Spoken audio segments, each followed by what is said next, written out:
demonstrate the basic ideas of flow technique in the constructive rest position, which is nothing fancy. It's just a way of saying lie down on your back with your knees bent and relax, but remain alert.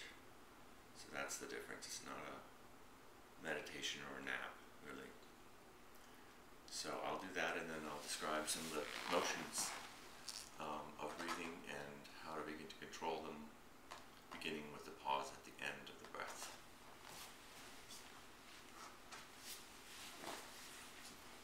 So,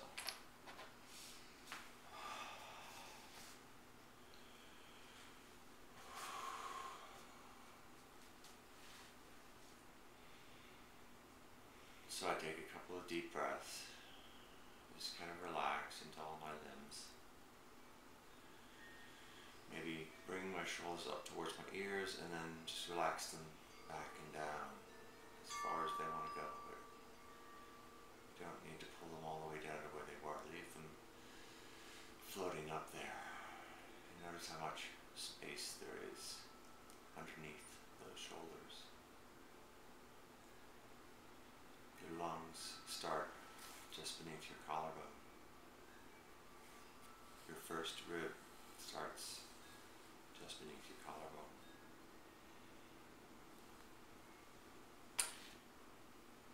The 24 breathing joints in your back, where your ribs connect to your spine, 12 on each side. Move up, inhale, and then down on exhale.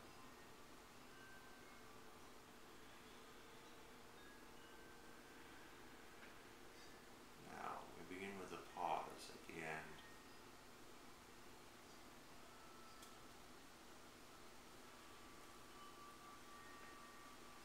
This is the natural resting place of the breath.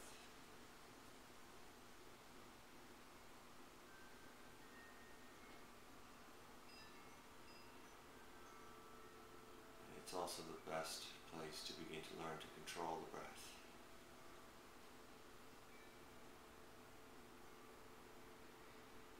As you can see, I'm pausing at the end of each breath as I speak. And each time I inhale, I try to let it happen naturally, but of course, since I'm speaking, I have to inhale consciously. But if I just don't do anything at that end of the breath, just settle there, quietly, I can extend it pretty far, and you can too. So it's the first place you can begin to control the air by not breathing in and by just letting the end of the breath extend. In fact, you are breathing out very slowly.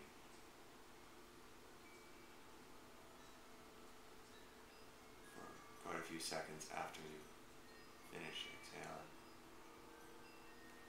You may not feel it, but it's happening very slowly. If you imagine yourself just deflating,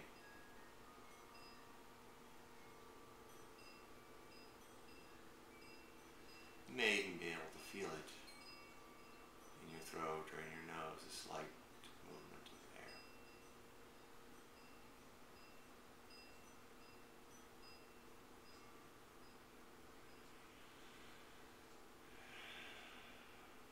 Then, after you're able to notice that extension, begin to notice what it feels like just before the next breath comes in.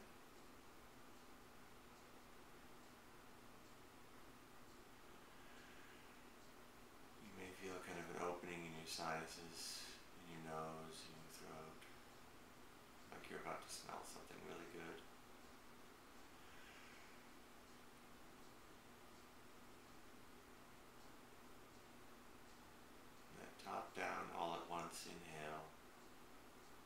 begins with the change of direction in the nose. This is assuming you're breathing through your nose and mouth, which I should have mentioned earlier. Breathe at least through your nose, and if you wish to breathe through your mouth, if your nose is stuffed up, you can breathe through both together.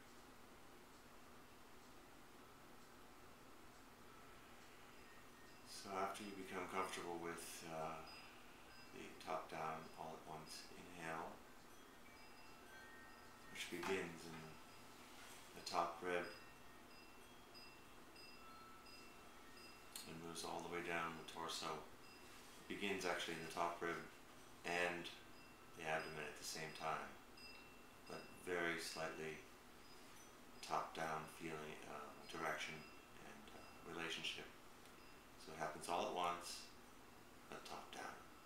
It's hard to understand, but when you feel it in your own breath, then you'll understand why that description makes sense.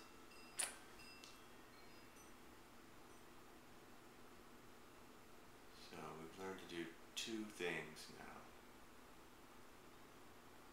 Of course, we do them all the time, but by doing them intentionally or observing them closely, we have a lot more control over how they operate, those motions. One is the control that you can learn from just letting the pause at the end of the breath extend indefinitely. I can do it for 40 seconds.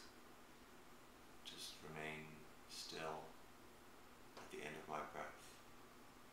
And it takes control, but it's control from the natural motion of the breath, not clenching any muscles. It's a letting rather than a controlling, and a letting extend.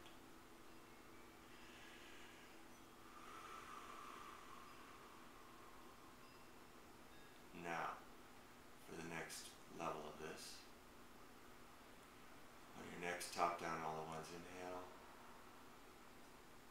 begin to notice the change in direction to the exhale again.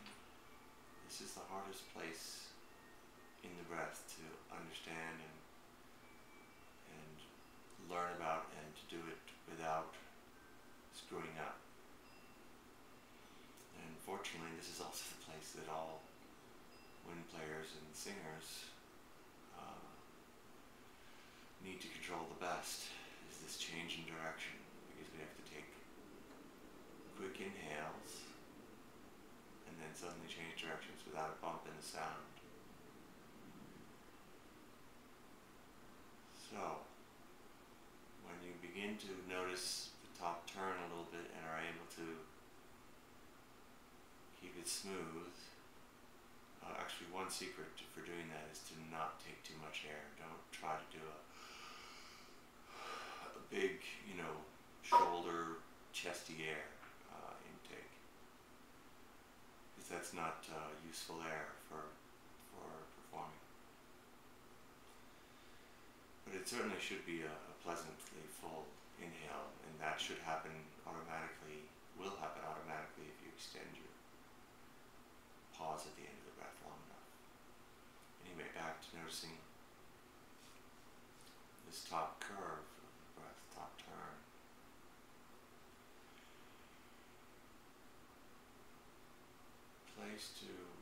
The place where it actually changes direction. The air changes direction in your nose, but the change in direction in the muscles begins by slowly releasing the abdomen, and then the weight goes back up to the top again.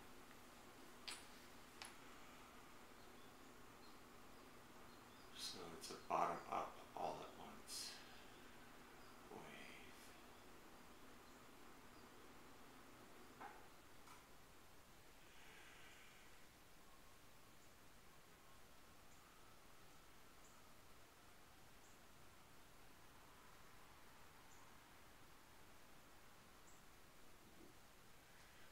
After your stomach is relaxed on that gradual releasing of the muscles from inhale,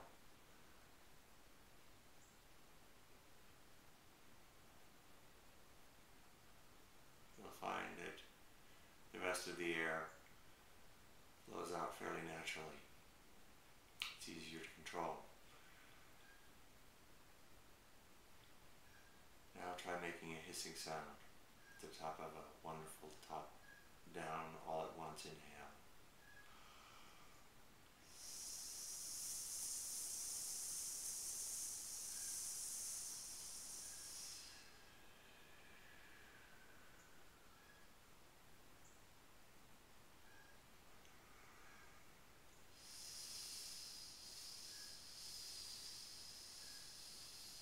So once again, I'm releasing the air slower,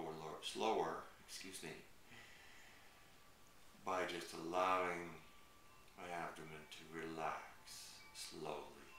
So the control comes not in tightening the abdomen, but letting it relax slower. And the same with the motions in the upper part of the body, but notice the rib cage, the intercostals. But the place that the turn begins is by letting this slowly turn into a decrease in pressure. So the stomach and abdomen gets pushed out. If it's soft, it's pushed out by the diaphragm.